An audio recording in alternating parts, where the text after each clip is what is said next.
तेरी शरण मेरे दीन दयाला, सुख सागर मेरे गुरु गोपाला।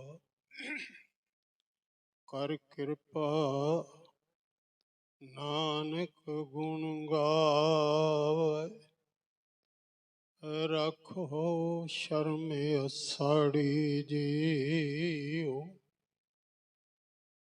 दीख्या आख बुझाया, सिफते सच समेओ। तिनको क्या उपदेशिए, जिन गुरु नानक देओ। सतगुरु पातशाह दी साजी सवारी सत्संग जियो। अदब सत्कार सहित फतेह गजाइए जी। वाहिगुरु जी का खालसा, वाहिगुरु जी की फतेह। मैं 15 मिनट लेट हो गया, तुहाडे कोलों पहलों खिमा चाहुंदा हां। अज भावें जाओ बाई रोड ते भावें जाओ बाई एयर, जिथे जाके पहुंचना पहुंच जाइए तो उस वेले समझो कि ठीक है। 4:30 बजे का चलिया जलंधर तो, हिसाब ला लो तुसी। थां थां ते जाम लगे हुए ने। जेड़ा 5 मिनट का रस्ता सी वो सानू घंटा घंटा खलोना पिया। खैर हाजिर हो गया। सतगुरु सिर ते हथ रखे, तुसी मेहर भरिया हथ सिर ते रखना। और मैं खास करके ज्ञानी साहब सिंह जी शाहबाद मारकंडे वाले, इन्हां दा बहुत बहुत धन्यवाद करना। ते महान विद्वान ने, दूसरा इन्हां दा मिल वर्तन बड़ा कमाल है। उन्होंने ये समा कवर किया और आप नूं जोड़ी रखिया। श्री गुरु ग्रंथ साहब जी का गुरुगद्दी पुरब, इस नूं समर्पित है अज दा समागम। गुर गद्दी की मर्यादा की है, ये गद्दी मिलती किवें है, ये भुलेखा ना खाना। कई बार इतिहासकार बहुत सारे ऐसे लिख गए, इसने इन्नी सेवा की लै गया। नहीं, ये गल नहीं। गुरगद्दी बारे श्री गुरु ग्रंथ साहब विच ये फैसले ने कि सतगुर की वडियाई सतगुर दिते, तुरों हुक्म बुझ निशान। एक गुरु ने दूसरे नूं वडियाई जिहड़ी दिती है, गुरियाई गद्दी दी है, तुरों हुक्म पहलों लिखिया होया। सतगुर की वडियाई सतगुर दिती, तुरों हुक्म बुझ निशान। ते फिर इम्तिहान किस लिए सी कि थड़े बनाओ, थड़े ढाओ, या कौल कड्डो गंदे डबरे च डिग पिया। किस लिए सी? पुत्ती बधी जवाई सके अगों पिछों टोल डिठा, लाए उन सबना का अपमान।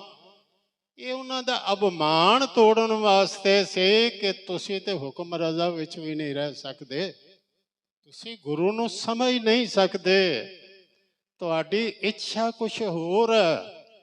इत्थे इच्छा पूरक, इच्छा पूरियां करने वाला चाहिदा। जिहड़ा आप ही इच्छा लैके बैठा, वो गुरियाई गद्दी ते किवें बैठेगा? उसदा थां नहीं। धन गुरु नानक देव जी ने बड़ी बख्शिश कहते, जो शब्द साड़ी झोली च पाया, उन्होंने नाल सोझी भी दी, नाल उस दी व्याख्या भी की। मैं फिर दोहरा दिया, ये 3 गल्लां ते अज पल्ले बन लो। साहेब गुरु नानक देव जी ने शब्द की सोझी दी, ਸਾਹਿਬ ਗੁਰੂ ਅਰਜਨ ਦੇਵ ਜੀ ਨੇ ਸ਼ਬਦ ਦਾ ਇਹ ਸਰੂਪ ਸ੍ਰੀ ਗੁਰੂ ਗ੍ਰੰਥ ਸਾਹਿਬ ਦੀ ਸੰਪਾਦਨਾ ਕੀਤੀ ਤੇ ਗੁਰੂ ਗੋਬਿੰਦ ਸਿੰਘ ਸਾਹਿਬ ਜੀ ਨੇ ਪੱਕਾ ਹੀ ਇਹਨਾਂ ਦੇ ਲੜ ਲਾ ਦਿੱਤਾ, ਕਿਹਾ ਆਗਿਆ ਭਈ ਅਕਾਲ ਕੀ ਤਭੇ ਚਲਾਇਓ ਪੰਥ, ਸਭ ਸਿੱਖਣ ਕੋ ਹੁਕਮ ਹੈ ਗੁਰੂ ਮਾਨਿਓ ਗ੍ਰੰਥ। ਬਾਣੀ ਦੀ ਮਹਿਮਾ ਅਕਾਲ ਪੁਰਖ ਦੀ ਮਹਿਮਾ ਹੈ, ਕਿਉਂਕਿ ਬਾਣੀ ਦੇ ਵਿੱਚ ਥਾਂ ਥਾਂ ਤੇ ਪ੍ਰਮਾਤਮਾ ਦੀ ਸਿਫਤ ਹੈ। ਇਹ ਸਾਖੀਆਂ, ਜਨਮ ਸਾਖੀਆਂ ਪੜ੍ਹੋ। ਸਤਿਗੁਰੂ ਕਹਿੰਦੇ ਨੇ ਮਰਦਾਨਿਆ ਵਜ਼ਾਰ ਬਾਬ ਕਾਏ ਸਿਫਤ ਖੁਦਾ ਦੀ ਕਰੀਏ, ਰਬਾਬ ਵਜ਼ਾਰ ਰੱਬ ਦੀ ਸਿਫਤ ਕਰੀਏ। ਪਰਮਾਤਮਾ ਦੇ ਗੁਣਾਂ ਦਾ ਅੰਤ ਤੇ ਪਾਇਆ ਨਹੀਂ ਜਾ ਸਕਦਾ। ਉਸਦੇ ਗੁਣ ਕੌਣ ਗਿਣੇਗਾ? ਉਹ ਕਿੱਡਾ ਵੱਡਾ, ਕਿਵੇਂ ਆਖਾਂਗੇ? ਜੇ ਸਭ ਮਿਲ ਕੇ ਆਖਣ ਪਾਏ, ਵੱਡਾ ਨਾ ਹੋਵੇ ਘਾਟ ਨਾ ਜਾਏ। ਹੋਰ ਸਤਿਗੁਰਾਂ ਨੇ ਖੁਲਾਸਾ ਕੀਤਾ, ਕਹਿੰਦੇ ਨੇ ਸਾਲਾਹੀ ਸਲਾਹ ਏਤੀ ਸੁਰਤ ਨਾ ਪਾਈਆ, ਨਦੀਆਂ ਅਤੇ ਵਾਹ ਪਵੇਂ ਸਮੁੰਦ ਨਾ ਜਾਣੀਆਂ। ਸਮੁੰਦਰ ਵਿੱਚ ਜਿੰਨੀਆਂ ਵੀ ਨਦੀਆਂ ਪੈ ਜਾਣ ਉੱਥੇ ਕੀ ਪਤਾ ਲੱਗਦਾ?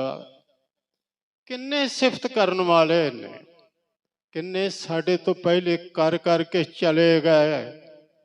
ਇਹ ਅੱਜ ਤੱਕ ਕੋਈ ਨਹੀਂ ਕਹਿ ਸਕਿਆ ਤੇ ਅੱਗੋਂ ਕਿਵੇਂ ਕੋਈ ਕਹਿ ਸਕੇਗਾ? ਜ਼ਰਾ ਸਾਡੇ ਨਾਲੋਂ ਕੋਈ ਸਿਆਣਾ ਮਿਲਦਾ, ਕਹਿੰਦੇ ਆ ਜੀ ਇਹ ਜਾਣਦਾ ਹੋਵੇਗਾ, ਇਹ ਵਿਦਵਾਨ ਹੈ, ਇਹ ਚੰਗੇ ਅਰਥ ਕਰ ਸਕਦਾ ਹੈ।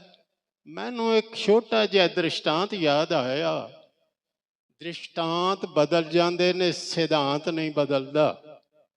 ਅੱਜ ਉਹ ਦ੍ਰਿਸ਼ਟਾਂਤ ਹਲ ਪੁਜਾਰੀਆਂ ਦੇ ਪੁਰਾਣੇ ਦਈਏ ਤੇ ਸ਼ਾਇਦ ਸਮਝ ਵਿੱਚ ਆਉਣ ਕਿ ਨਾ ਆਉਣ।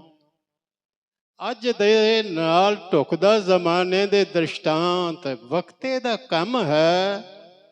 ਕੁਛ ਵੀ ਆਖੇ, ਜੋ ਆਖੇ ਉਹ ਸਰੋਤੇ ਦੀ ਸਮਝ ਵਿੱਚ ਆ ਜਾਏ। ਇੱਕ ਛੋਟਾ ਜਿਹਾ ਬੱਚਾ ਨਰਸਰੀ ਵਿੱਚ ਜਿਹੜਾ ਪੜ੍ਹਦਾ ਸੀ, ਬੜਾ ਖੁਸ਼, ਨੱਚਦਾ ਟੱਪਦਾ, ਇੱਕ ਪੈਨਸਲ ਹੱਥ ਵਿੱਚ ਫੜੀ ਤੇ ਆਇਆ ਤੇ ਕਹਿਣ ਲੱਗਾ ਮੰਮੀ ਮੈਂ ਫਸਟ ਪ੍ਰਾਈਜ਼ ਲੈ ਕੇ ਆਇਆ। ਕਹਿਣ ਲੱਗੀ ਬੇਟਾ ਤੂੰ ਕਿਹੜਾ ਤੀਰ ਮਾਰਿਆ, ਕੀ ਕੀਤਾ? ਫਸਟ ਪ੍ਰਾਈਜ਼ ਤੈਨੂੰ ਕਾਹਦਾ ਮਿਲਿਆ? ਕਹਿਣ ਲੱਗਾ ਮੈਡਮ ਨੇ ਪੁੱਛਿਆ ਸੀ ਗਾਂ ਦੀਆਂ ਲੱਤਾਂ ਕਿੰਨੀਆਂ ਨੇ ਤੇ ਮੈਂ ਆਖਿਆ 3 ਤੇ ਆ ਫਸਟ ਪ੍ਰਾਈਜ਼ ਮੈਨੂੰ ਮਿਲ ਗਿਆ। ਕਹਿਣ ਲੱਗੀ ਚੰਗੀ ਪੜ੍ਹਾਈ ਹੁੰਦੀ। ਉਹਨੇ ਚੁੱਕਿਆ ਫੋਨ। ਕਹਿਣ ਲੱਗੇ ਮੈਡਮ ਆ ਪੜ੍ਹਾਈ ਹੁੰਦੀ ਹੈ? ਬੱਚੇ ਨੂੰ ਪੁੱਛਿਆ ਗਾਂ ਦੀਆਂ ਲੱਤਾਂ ਕਿੰਨੀਆਂ? ਇਹਨੇ ਆਖਿਆ 3 ਤੇ ਇਹਨੂੰ ਫਸਟ ਪ੍ਰਾਈਜ਼। ਕਹਿਣ ਲੱਗੇ ਜੀ ਅਸਲ ਗੱਲ ਹੋਰ ਹੈ, ਬੱਚੇ ਨੇ ਛੋਟੇ, ਕਈਆਂ ਨੇ ਤੇ ਗਾਂ ਵੇਖੀ ਨਹੀਂ, ਉਹਨਾਂ ਨੇ ਆਖਿਆ ਸਾਨੂੰ ਪਤਾ ਹੀ ਨਹੀਂ। ਕਿਸੇ ਨੇ ਕਹਿ ਦਿੱਤਾ 1, ਕਿਸੇ ਨੇ ਕਹਿ ਦਿੱਤਾ 2, ਇਹਨੇ ਕਹਿ ਦਿੱਤਾ 3। ਇਹ ਜ਼ਰਾ ਨੇੜੇ ਸੀ 7 ਦੇ ਤੇ ਮੈਂ ਇਹਨੂੰ ਫਸਟ ਪ੍ਰਾਈਜ਼ ਦੇ ਦਿੱਤਾ। ਮੈਂ ਤੁਹਾਨੂੰ ਬੇਨਤੀ ਕਰਾਂ ਕੋਈ ਜ਼ਰਾ ਵਿਆਖਿਆ ਕਰ ਜਾਏ, 4 ਗੱਲਾਂ ਸਿਆਣੀਆਂ ਦੱਸ ਜਾਏ। ਗਾਂ ਦੀਆਂ ਤੇ 4 ਲੱਤਾਂ ਕਹਿਣ ਵਾਲੇ ਬਹੁਤ ਮਿਲ ਜਾਣਗੇ, ਪਰ ਰੱਬ ਦੀ ਮਹਿਮਾ ਪੂਰੀ ਕੌਣ ਕਰੇਗਾ ਕਿ ਪ੍ਰਮਾਤਮਾ ਕਿੱਡਾ ਵੱਡਾ ਅੱਜ ਤੱਕ ਨਹੀਂ ਕੋਈ ਕਰ ਸਕਿਆ ਔਰ ਨਾ ਹੋਵੇਗਾ। ਹਾਂ ਇੱਕ ਗੱਲ ਜ਼ਰੂਰ ਹੈ, ਜੇਕਰ ਉਹਦੀ ਮਹਿਮਾ ਕਰਾਂਗੇ, ਵੱਡੇ ਕੀਆਂ ਵਡਿਆਈਆਂ ਕਰਾਂਗੇ, ਅਸੀਂ ਆਪ ਵੱਡੇ ਹੋ ਜਾਵਾਂਗੇ। ਜੇ ਉਸ ਨੂੰ ਭੁੱਲ ਜਾਵਾਂਗੇ ਤੇ ਆਪ ਦੁਖੀ ਹੋਵਾਂਗੇ ਔਰ ਛੋਟੇ ਹੋ ਜਾਵਾਂਗੇ, ਮਿਟ ਜਾਵਾਂਗੇ। ਸਤਿਗੁਰਾਂ ਨੇ ਕਿਰਪਾ ਕੀਤੀ ਕਿ ਹਾਂ ਮਰਦਾਨਿਆਂ ਰੱਬ ਦੀ ਸਿਫਤ ਕਰੀਏ। ਇਹ ਨਹੀਂ ਆਖਿਆ ਉਹਦਾ ਅੰਤ ਪਾਵਾਂਗੇ, ਸਾਰੀ ਵਡਿਆਈ ਕਰ ਲਵਾਂਗੇ, ਨਹੀਂ। ਉਹਨਾਂ ਨੇ 974 ਸ਼ਬਦ ਉਚਾਰਨ ਕੀਤੇ। ਸਾਹਿਬ ਸ੍ਰੀ ਗੁਰੂ ਨਾਨਕ ਦੇਵ ਜੀ ਨੇ ਜੀਵਨ ਦੇ ਸਾਰੇ ਮਸਲੇ ਹੱਲ ਕਰ ਦਿੱਤੇ ਨੇ। ਤੁਸੀਂ ਕੋਈ ਵੀ ਮਸਲਾ ਸਾਹਮਣੇ ਰੱਖੋ, ਉਸ ਦਾ ਉੱਤਰ ਸ੍ਰੀ ਗੁਰੂ ਗ੍ਰੰਥ ਸਾਹਿਬ ਵਿੱਚੋਂ ਤੁਹਾਨੂੰ ਮਿਲੇਗਾ। ਸਤਿਗੁਰਾਂ ਨੇ ਸਾਨੂੰ ਕਿਸੇ ਦਾ ਮੁਹਤਾਜ ਨਹੀਂ ਕੀਤਾ, ਕਿਸੇ ਦਾ ਭਿਖਾਰੀ ਨਹੀਂ ਬਣਾਇਆ। ਭਗਤ ਪੂਰਨ ਸਿੰਘ ਦਾ ਨਾਮ ਤੁਸੀਂ ਸਭ ਨੇ ਸੁਣਿਆ। ਸਿੱਖ ਪੰਥ ਵਿੱਚ ਬੜਾ ਸਨਮਾਨ ਹੈ, ਰੋਗੀਆਂ ਦੀ ਸੇਵਾ ਇਸਨੇ ਕੀਤੀ। ਇਹ ਇੱਕ ਵਾਰ ਪ੍ਰੋਫੈਸਰ ਜੋਤ ਸਿੰਘ ਹੋਰਾਂ ਕੋਲ ਗਿਆ, ਖਾਲਸਾ ਕਾਲਜ ਦੇ ਪ੍ਰੋਫੈਸਰ ਸਨ। ਉਹਨਾਂ ਨੇ ਬੜੀਆਂ ਚੰਗੀਆਂ ਕਿਤਾਬਾਂ ਵੀ ਲਿਖੀਆਂ ਨੇ, ਵਿਦਵਾਨ ਸਨ ਗੁਰਮਤਿ ਦੇ ਔਰ ਚੰਗੇ ਸਿੱਖ ਸਨ। ਕਹਿਣ ਲੱਗੇ ਮੇਰੇ ਮਨ 'ਚ ਇੱਕ ਖਿਆਲ ਆਇਆ ਕਿ ਮੈਂ ਰੋਗੀਆਂ ਦੀ ਦਿਨ ਰਾਤ ਸੇਵਾ ਕਰਨਾ ਤੇ ਇਹ ਵੀ ਤੇ ਰੱਬ ਦਾ ਕੰਮ ਹੈ, ਤੇ ਨਿਤਨੇਮ ਨਾਮ ਹੀ ਕਰਾਂ ਤੇ ਕੀ ਹਰਜ ਹੈ? ਜੇ ਮੈਂ ਬਾਣੀ ਨਾਮ ਹੀ ਪੜਾਂ ਤੇ ਕੀ ਹਰਜ ਹੈ, ਕਿਉਂਕਿ ਮੈਂ ਸੇਵਾ ਕਰਨਾ। ਪਰ ਕੁਛ ਦਿਨਾਂ ਬਾਅਦ ਮੈਨੂੰ ਮਹਿਸੂਸ ਹੋਇਆ ਮੇਰਾ ਹੰਕਾਰ ਵੱਧ ਗਿਆ, ਮੈਨੂੰ ਤੇ ਗੁੱਸਾ ਹੋਣ ਲੱਗ ਪਿਆ, ਕ੍ਰੋਧ ਵੱਧ ਗਿਆ। ਇਹ ਕੀ ਹੋਇਆ? ਕਹਿਣ ਲੱਗੇ ਪੂਰਨ ਸਿੰਘ ਤੂੰ ਤੇ ਮੇਰੇ ਕੋਲ ਆ ਗਿਆ ਨਾ, ਇਹ ਖਿਆਲ ਮੈਨੂੰ ਵੀ ਆਏ ਸਨ। ਮੈਂ ਕਿਸੇ ਬੰਦੇ ਕੋਲ ਨਹੀਂ ਗਿਆ, ਮੈਂ ਧੰਨ ਸ਼੍ਰੀ ਗੁਰੂ ਗ੍ਰੰਥ ਸਾਹਿਬ ਜੀ ਦੇ ਸਾਹਮਣੇ ਜਾ ਕੇ ਮੱਥਾ ਟੇਕਿਆ ਤੇ ਕਿਹਾ ਪਾਤਸ਼ਾਹ, 10ਵੇਂ ਪਾਤਸ਼ਾਹ ਤੁਹਾਡੇ ਲੜ ਲਾ ਗਏ ਨੇ ਤੇ ਮੈਂ ਦਰ ਨਹੀਂ ਭਟਕਣਾ। ਮੈਂ ਜੋ ਪੁੱਛਣਾ ਤੁਹਾਡੇ ਕੋਲੋਂ ਪੁੱਛਣਾ, ਮੇਰੇ ਤੇ ਕਿਰਪਾ ਕਰੋ। ਮੈਨੂੰ ਉਹਨਾਂ ਨੇ ਉੱਤਰ ਦੇ ਦਿੱਤਾ ਕਿ ਗੁਰ ਸਤਿਗੁਰ ਕਾ ਜੋ ਸਿੱਖਿਆ ਖਾਏ, ਸੋ ਪਲਕੇ ਉਠ ਹਰ ਨਾਮ ਤੇ ਆਵੈ। ਉਦਮ ਕਰੇ ਭਲਕੇ ਪ੍ਰਭਾਤੇ, ਇਸ਼ਨਾਨ ਕਰੇ ਅੰਮ੍ਰਿਤਸਰ ਨਹਾਵੈ। ਫਿਰ ਚੜ੍ਹੇ ਦਿਵਸ ਗੁਰਬਾਣੀ ਗਾਵੈ, ਬਹਿੰਦਿਆਂ ਉੱਠਦਿਆਂ ਹਰ ਨਾਮ ਤੇ ਆਵੈ। ਭਾਈ ਨੰਦ ਲਾਲ ਜੀ ਨੇ ਤੇ ਬਿਲਕੁਲ ਕੋਈ ਕਸਰ ਨਾ ਛੱਡੀ। ਇੱਕ ਉਹਨਾਂ ਦਾ ਸ਼ੇਰ ਆਇਆ, ਜੀਸਤਨ ਦਰ ਬੰਦਗੇ ਔਲਾ ਬਵਤ, ਮਤ ਭੁਲੇਖਾ ਖਾਏ ਕਿ ਮੈਂ ਚੰਗੀ ਤਰ੍ਹਾਂ ਬਾਣੀ ਪੜ੍ਹ ਸਕਣਾ, ਸਮਝ ਸਕਣਾ। ਮੈਂ ਸਵੇਰੇ ਉੱਠਣਾ ਵੀ ਆ, ਮੈਨੂੰ ਅੰਮ੍ਰਿਤ ਪਾਨ ਕਰਨ ਦੀ ਕੀ ਲੋੜ ਹੈ? ਮੈਨੂੰ ਸਿੱਖੀ ਰਹਿਤਾਂ ਰੱਖਣ ਦੀ ਕੀ ਲੋੜ ਹੈ? ਉਹ ਕਹਿੰਦੇ ਨੇ ਇਹ ਭੁਲੇਖਾ ਨਾ ਖਾਏ, ਔਲੀਆ ਵੀ ਬਣ ਜਾਏ, ਮਰਿਆਦਾ ਤਾਂ ਵੀ ਨਾ ਛੱਡੀ। ਜੀਸ ਤੰਦਰ ਬੰਦਗੀ ਵਿੱਚ ਰਹੋ, ਔਲਾ ਬਵਤ ਘਰ 'ਚ ਸਰਤਾ ਪਾਹਮਾ ਮੌਲਾ ਬਵਤ। ਸਿਰ ਤੋਂ ਪੈਰਾਂ ਤੱਕ ਤੂੰ ਰੱਬ ਕਿਉਂ ਨਾ ਹੋ ਜਾਏ, ਤਾਂ ਵੀ ਬਾਣੀ ਪੜ੍ਹਨੀ ਨਾ ਛੱਡੀ। ਸਤਿਗੁਰੂ ਆਪ ਪੜ੍ਹਦੇ ਰਹੇ, ਉੱਠਣਾ, ਇਸ਼ਨਾਨ ਕਰਨਾ, ਅਕਾਲ ਪੁਰਖ ਦੀ ਮਹਿਮਾ ਸ਼ੁਰੂ ਕਰਦੇ ਨੇ। ਜਿੱਥੇ ਉਹਨਾਂ ਨੇ 974 ਸ਼ਬਦ ਉਚਾਰਨ ਕੀਤੇ, ਉਹਨਾਂ ਦੀ ਸੋਝੀ ਵੀ ਸਾਨੂੰ ਦਿੱਤੀ। ਕੀਰਤਨ ਵੀ ਆਪ ਕਰਦੇ ਸਨ, ਉਹਨਾਂ ਦੀ ਕਥਾ ਵੀ ਆਪ ਕਰਦੇ ਸਨ, ਔਰ ਉਹਨਾਂ ਦਾ ਢੰਗ ਬੜਾ ਨਿਰਾਲਾ ਸੀ।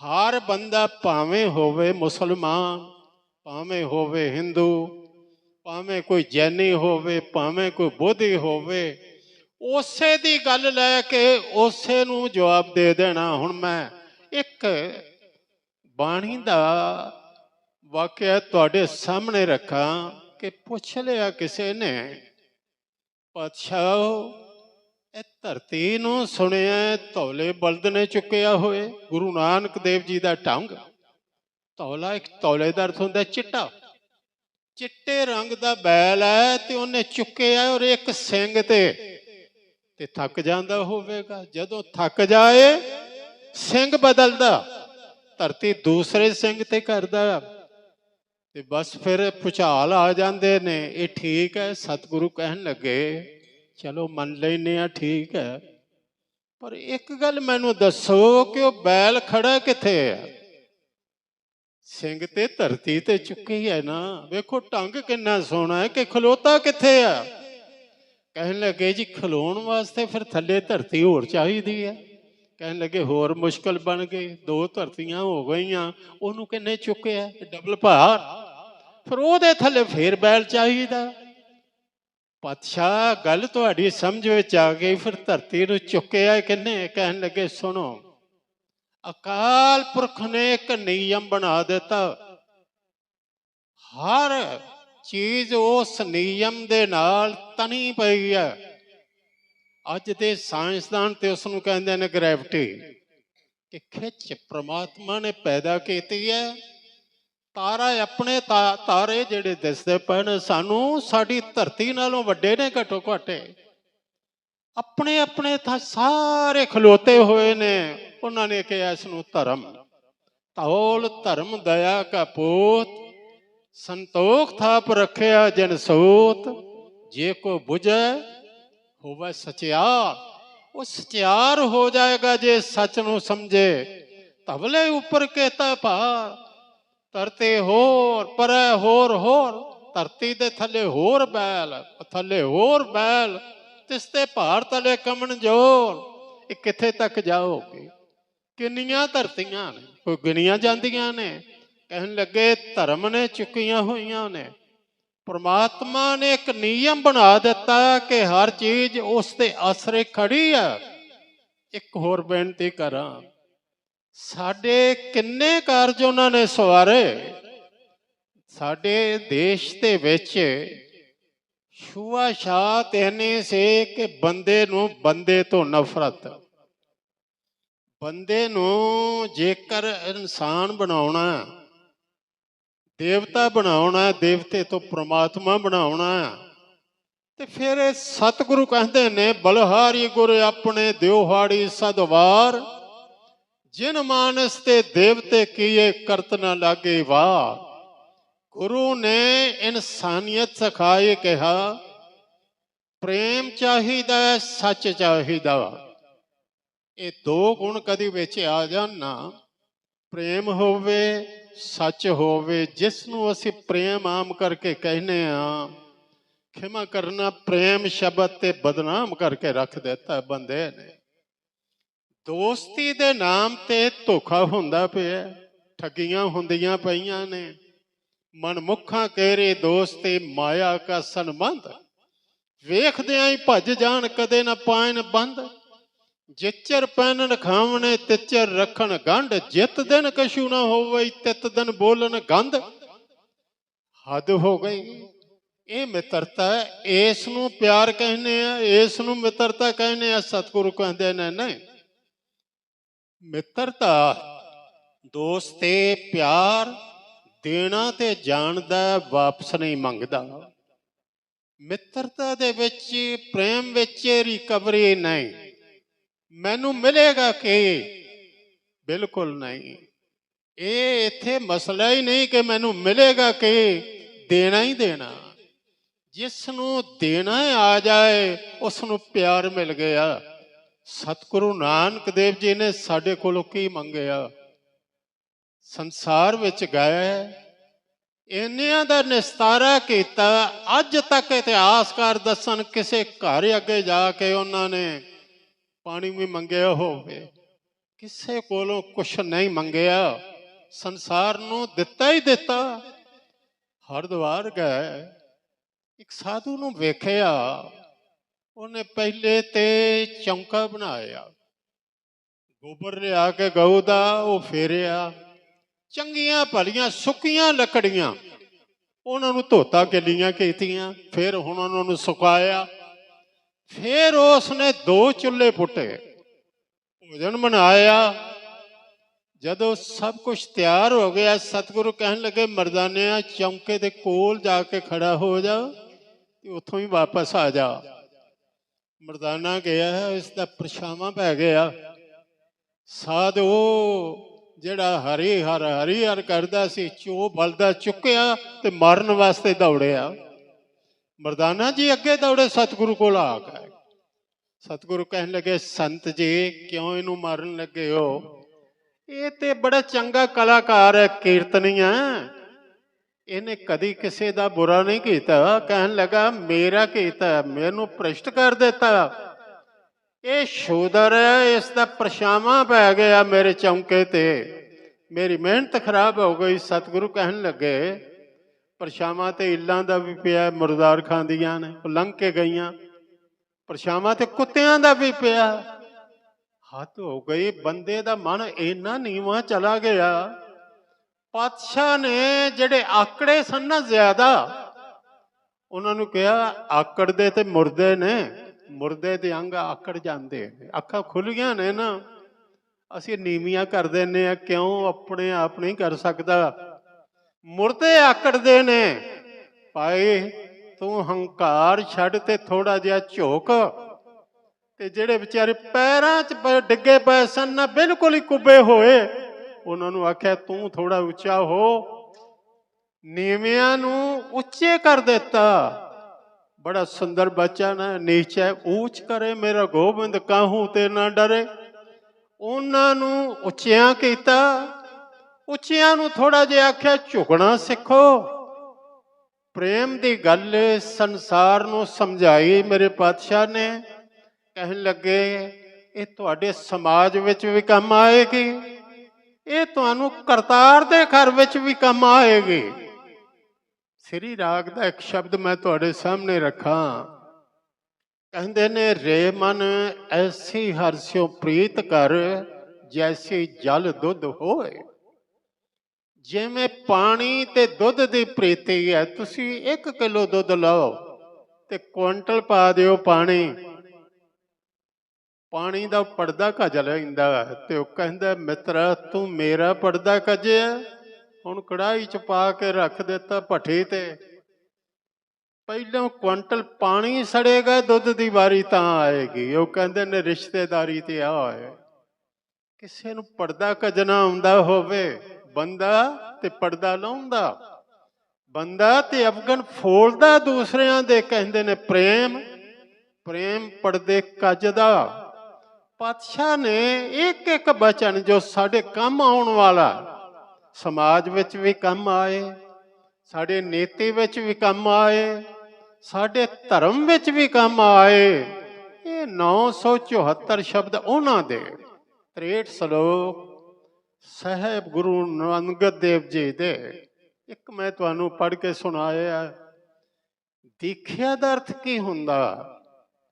ਆਪਣੇ ਸਿੱਖ ਨੂੰ ਸਿੱਖ ਬਣਾਉਣ ਲੱਗਿਆਂ ਗੁਰੂ ਜਿਹੜਾ ਮੰਤਰ ਦਿੰਦਾ ਹੈ ਦੀਖਿਆ, ਉਹਨੂੰ ਕਹਿੰਦੇ ਨੇ ਕਿ ਮੈਂ ਤੈਨੂੰ ਕਬੂਲ ਕੀਤਾ, ਮੈਂ ਤੈਨੂੰ ਪ੍ਰਵਾਨ ਕੀਤਾ, ਤੂੰ ਮੇਰਾ ਸਿੱਖ ਆ। ਦੀਖਿਆ ਆਖ ਕੇ ਜਿਨ੍ਹਾਂ ਨੂੰ ਬੁਝਾ ਦਿੱਤਾ, ਤਤ ਗਿਆਨ ਦੇ ਦਿੱਤਾ, ਆਪਣੇ ਆਪੇ ਦੀ ਸੋਝੀ ਦੇ ਦਿੱਤੀ। ਦੀਖਿਆ ਆਖ ਬੁਝਾਇਆ, ਸਿਫਤੀ ਸੱਚ ਸਮੇਓ। ਸਮੇਓ ਦਾ ਅਰਥ ਹੁੰਦਾ ਸਮਾ ਜਾਣਾ। ਰੱਬ ਦੀ ਸਿਫਤ ਕਰਦੇ ਕਰਦੇ ਕਰਦੇ ਤੁਸੀਂ ਉਸ ਦੇ ਵਿੱਚ ਲੀਨ ਹੋ ਜਾਓਗੇ। ਉਹਨਾਂ ਨੇ ਕਿਹਾ ਜੇ ਕੀਰਤਨ ਕਰਦੇ ਉਸ ਦੇ ਘਰ ਜਾ ਸਕੋ, ਸਿਫਤਾਂ ਕਰਦੇ ਜਾ ਸਕੋ, ਤੇ ਰੋਂਦੇ ਧੋਂਦੇ ਜ਼ਰੂਰ ਜਾਣਾ। ਕੀ ਲੋੜ ਹੈ ਤਪ ਤਪਣ ਦੀ, ਕੀ ਲੋੜ ਹੈ ਭੁੱਖੇ ਰਹਿਣ ਦੀ, ਕੀ ਲੋੜ ਹੈ ਨੰਗੇ ਪੈਰੀਂ ਫਿਰਨ ਦੀ। ਬੜਾ ਸੁੰਦਰ ਕਿਹਾ। ਕਹਿੰਦੇ ਨੇ ਅੰਨ ਨ ਖਾਇਆ ਸਾਧ ਗਵਾਇਆ, ਬਹੁਤ ਦੁੱਖ ਪਾਇਆ ਦੂਜਾ ਭਾਇਆ। ਬਸਤਰ ਨ ਪਹਿਰੇ ਅਹਨਸ ਕਹਿਰੇ, ਮੋਣ ਵਿਗੂਤਾ ਕਿਉਂ ਜਾਗੇ ਗੁਰਬਿਨ ਸੁਤਾ। ਪਗ ਉੱਪਰ ਤਾਣਾ ਆਪਣਾ ਕੀਆ ਕਮਾਣਾ, ਅਲਮਲ ਖਾਈ ਸਿਰ ਸ਼ਾਹੀ ਪਾਏ। ਮੂਰਖਾਂ ਦੇ ਪਤ ਗਵਾਈ, ਵਿਣ ਨਾਮੈ ਕਿਛ ਥਾਏ ਨਾ ਪਾਏ। ਰਹੇ ਬਿਬਾਣੀ ਮੜੀ ਮਸਾਣੀ, ਅੰਧ ਨਾ ਜਾਣੇ ਫਿਰ ਪਛਤਾਣੀ। ਰਸਤਾ ਕੀ ਹੈ? ਸਤਿਗੁਰ ਭੇਟੈ ਸੋ ਸੁਖ ਪਾਏ, ਹਰ ਕਾ ਨਾਮ ਮਨ ਵਸਾਏ। ਨਾਨਕ ਨਦਰ ਕਰੇ ਸੋ ਪਾਏ, ਆਸਿਆਂ ਦੇਸੇ ਤੇ ਨੇ ਕੇਵਲ ਹਉਮੈ ਸ਼ਬਦ ਜਲਾਏ। ਸ਼ਬਦ ਦੁਆਰਾ ਹਉਮੈ ਨੂੰ ਸਾੜਨਾ। ਉਹਨਾਂ ਕਿਹਾ ਸਲਾਮ ਵੀ ਕਰ ਦਿੱਤੇ, ਜਵਾਬ ਵੀ ਦੇ ਦਿੱਤਾ। ਸਲਾਮ ਗੁਰੂ ਅੰਗਦ ਦੇਵ ਜੀ, ਸਲਾਮ ਜਵਾਬ ਦੋਵੇਂ ਕਰੇ ਮੁੱਢੋਂ ਖੁੱਥਾ ਜਾਏ। ਨਾਨਕ ਦੋਵੇਂ ਕੂੜੀਆਂ ਥਾਏ ਨਾ ਕਾਈ ਪਾਏ। 869 ਸ਼ਬਦ ਸਾਹਿਬ ਗੁਰੂ ਅਮਰਦਾਸ ਜੀ ਦੇ ਉਚਾਰਨ ਕੀਤੇ ਹੋਏ ਨੇ, ਜਿਨ੍ਹਾਂ ਵਿੱਚੋਂ ਆਨੰਦ ਸਾਹਿਬ। ਐਸੀ ਬਾਣੀ ਹੈ, ਕੋਈ ਸਾਡਾ ਕਾਰਜ ਪੂਰਾ ਹੀ ਨਹੀਂ ਹੁੰਦਾ ਜਦੋਂ ਤੱਕ ਆਨੰਦ ਸਾਹਿਬ ਨਾ ਪੜ੍ਹੀਏ। ਧੰਨ ਗੁਰੂ ਰਾਮਦਾਸ ਜੀ ਦੇ 638 ਸ਼ਬਦ ਨੇ। ਖਾਸ ਕਰਕੇ ਲਾਵਾਂ ਦੀ ਬਖਸ਼ਿਸ਼ ਕੀਤੀ, ਤੁਹਾਡੀ ਮੁਹਤਾਜੀ ਮੁਕਾ ਦਿੱਤੀ। ਆਨੰਦ ਕਾਰਜ ਲਾਵਾਂ ਪੜ੍ਹ ਕੇ ਹੋਣ ਲੱਗ ਪਏ। ਸਾਹਿਬ ਗੁਰੂ ਅਰਜਨ ਦੇਵ ਜੀ ਦੇ 2312 ਸ਼ਬਦ ਨੇ, ਲਗਭਗ ਅੱਧਾ ਸ਼੍ਰੀ ਗੁਰੂ ਗ੍ਰੰਥ ਸਾਹਿਬ। 2312 ਸ਼ਬਦ। ਔਰ ਭੱਟਾਂ ਦੇ ਸੋਈਏ 15 ਭਗਤਾਂ ਦੀ ਬਾਣੀ, ਸਿੱਖਾਂ ਦੀ ਬਾਣੀ, ਸੱਤੇ ਬਲਵੰਡ ਦੀ ਵਾਰ। ਸੁੰਦਰ ਦੀ ਸਦ ਔਰ 116 ਸ਼ਬਦ ਸਾਹਿਬ ਸ੍ਰੀ ਗੁਰੂ ਤੇਗ ਬਹਾਦਰ ਸਾਹਿਬ ਜੀ ਦੇ ਨੇ। ਇਹ ਬਾਅਦ ਵਿੱਚ ਦਰਜ ਹੋਏ। ਇਹ ਸਾਰਾ ਭੰਡਾਰਾ ਇਕੱਠਾ ਹੋ ਗਿਆ ਅੰਮ੍ਰਿਤ ਵੇਲੇ। ਇੱਕ ਦਿਨ ਸਾਹਿਬ ਗੁਰੂ ਅਰਜਨ ਦੇਵ ਜੀ ਉੱਠੇ। ਇੱਕ ਵਿਚਾਰ ਮਨੋਵਿਗਿਆਨੀਆਂ ਨੇ ਇੱਕ ਗੁਰ ਦਿੱਤਾ ਹੈ ਕਿ ਤੁਸੀਂ ਜਦੋਂ ਸੌਣ ਲੱਗੋਗੇ, ਜਿਹੜਾ ਖਿਆਲ ਤੁਹਾਡਾ ਆਖਰੀ ਹੋਵੇਗਾ ਨਾ, ਉੱਠਦਿਆਂ ਉਹੀ ਪਹਿਲਾ ਹੋਵੇਗਾ। ਵੇਖ ਲੈਣਾ ਅੱਜ ਹੀ। ਸੌਂਦਿਆਂ ਜੇਕਰ ਕੋਈ ਚਿੰਤਾ ਲੈ ਕੇ ਸੌਂ ਗਏ ਤੇ ਚਿੰਤਾ ਲੈ ਕੇ ਹੀ ਉਠੋਗੇ, ਉਹ ਚਿੰਤਾ ਖਲੋਤੀ ਹੋਵੇਗੀ। ਵੈਰ ਭਾਵ ਲੈ ਕੇ ਸੌਂ ਗਏ ਤੇ ਵੈਰ ਭਾਵ ਲੈ ਕੇ ਉਠੋਗੇ। ਉਹਨਾਂ ਨੇ ਕਿਹਾ ਪਰ ਚੰਗਾ ਇਹ ਨਹੀਂ ਕਿ ਰੱਬ ਦੀ ਮਹਿਮਾ ਕਰਦੇ ਸੌਂ ਜਾਓ ਤੇ ਮਹਿਮਾ ਕਰਦੇ ਹੀ ਉਠੋ। ਸੌਂਦੇ ਵਾਹ ਵਾਹ ਉਚਰਹਿ। ਕਿੰਨੀ ਸੁੰਦਰ ਤੁਹਾਨੂੰ ਮਰਿਆਦਾ ਦੱਸ ਦਿੱਤੀ ਕਿ ਸੌਂਦਿਆਂ ਵਾਹਿਗੁਰੂ ਦਾ ਨਾਮ ਲਓ। ਸੌਂਦੇ ਵਾਹ ਵਾਹ ਉਚਰਹਿ, ਉੱਠਦੇ ਵੀ ਵਾਹ ਕਰੇ। ਉੱਠਦਿਆਂ ਵੀ ਆਖਣਾ ਵਾਹਿਗੁਰੂ ਤੇਰਾ ਹੀ ਆਸਰਾ, ਤੇ ਸੌਂਦਿਆਂ ਵੀ ਕਹਿਣਾ ਸੌਂਦੇ ਵਾਹ ਵਾਹ ਉਚਰਹਿ। ਉੱਠਦੇ ਵੀ ਵਾਹ ਕਰੇ। ਨਾਨਕ ਤੇ ਮੁਖ ਉਜਲੇ, ਜੇ ਨਿਤ ਉੱਠ ਸੰਭਾਲਣ ਉਹ ਮੂੰਹ ਉਜਲੇ ਨੇ। ਨੇ ਸੰਭਾਲਣ ਦਾ ਅਰਥ ਹੁੰਦਾ ਚੇਤੇ ਕਰਨਾ। ਪਰਮਾਤਮਾ ਦਾ ਨਾਮ ਚੇਤੇ ਕਰਦੇ ਨੇ, ਉਹ ਮੂੰਹ ਉਜਲੇ ਨੇ। ਸਤਿਗੁਰਾਂ ਨੇ ਬਖਸ਼ਿਸ਼ ਕੀਤੀ ਹੈ ਸਾਡੇ ਤੇ। ਉਹਨਾਂ ਨੇ ਕਿਹਾ ਜੇਕਰ ਰੱਬ ਨੂੰ ਯਾਦ ਕਰਕੇ ਸੌਂਗੇ ਤੇ ਯਾਦ ਲੈ ਕੇ ਉਠੋਗੇ। ਉਠੇ। ਇੱਕ ਧਿਆਨ ਆਇਆ ਕਿ ਗੁਰਬਿਲਾਸ ਦੇ ਸ਼ਬਦ ਨੇ ਕਿ ਏਕ ਦਿਵਸੇ ਪ੍ਰਾਤଃ ਕਾਲਾ। ਪ੍ਰਾਤଃ ਕਾਲ ਹੈ ਅੰਮ੍ਰਿਤ ਵੇਲਾ, ਚੌਥਾ ਪਹਿਰ ਜਿਹਨੂੰ ਕਿਹਾ। 6 ਤੋਂ 9 ਤੱਕ ਪਹਿਲਾ ਪਹਿਰ ਰਾਤ ਦਾ, 9 ਤੋਂ 12 ਤੱਕ ਦੂਸਰਾ ਪਹਿਰ, 12 ਤੋਂ 3 ਵਜੇ ਤੱਕ ਤੀਸਰਾ ਪਹਿਰ, ਤੇ 3 ਤੋਂ 6 ਤੱਕ ਚੌਥਾ ਪਹਿਰ, ਜਿਸ ਨੂੰ ਕਿਹਾ ਚੌਥੇ ਪਹਿਰ ਸੁਭਾ ਕੇ ਸੁਰਤਿਆਂ ਉਪਜਿਆ ਚਾਓ। ਤਿੰਨਾਂ ਦਰਿਆਵਾਂ ਸਿਓ ਦੋਸਤੀ, ਮਨ ਮੁਖ ਸਾਚਾ ਨਾਮ।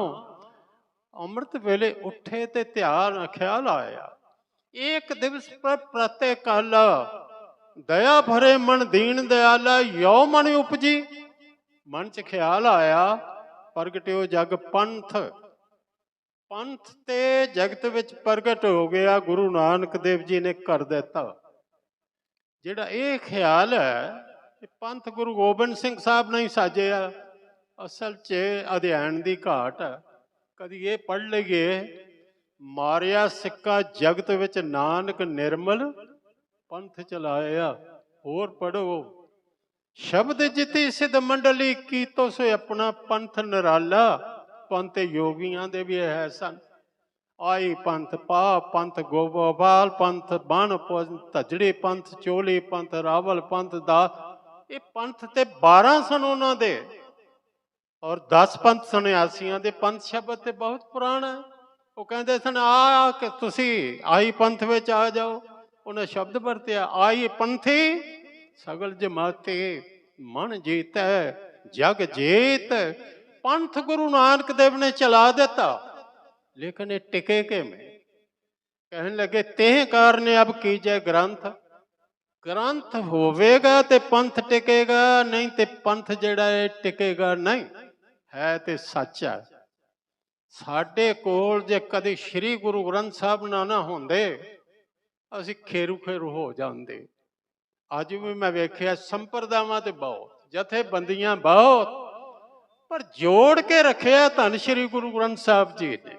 ਸਾਰੇ ਆਉਂਦੇ ਇੱਥੇ ਹੀ ਨੇ, ਉੱਥਾ ਆ ਕੇ ਇੱਥੇ ਹੀ ਟੇਕਣਾ। ਹੁਕਮ ਤੇ ਕਿਸੇ ਦਾ ਕਿਸ ਦਾ ਹੋਵੇਗਾ? ਸ੍ਰੀ ਗੁਰੂ ਗ੍ਰੰਥ ਸਾਹਿਬ ਜੀ ਦਾ। ਇਸ ਨੇ ਸਾਨੂੰ ਜੋੜ ਕੇ ਰੱਖਿਆ। ਤੇ ਕਾਰਨ ਅਬ ਕੀਜੈ ਗ੍ਰੰਥ। ਸਤਿਗੁਰਾਂ ਨੇ ਜਦੋਂ ਪਹਿਲਾ ਪ੍ਰਕਾਸ਼ ਕਰਵਾਇਆ, ਕਈ ਵਾਰੀ ਧਿਆਨ ਆਇਆ ਔਰ ਕਈਆਂ ਸੱਜਣਾ ਪ੍ਰਸ਼ਨ ਵੀ ਕੀਤਾ, ਗੁਰੂ ਅਰਜਨ ਦੇਵ ਜੀ ਨੇ ਆਪ ਪ੍ਰਕਾਸ਼ ਕਿਉਂ ਨਹੀਂ ਕੀਤਾ?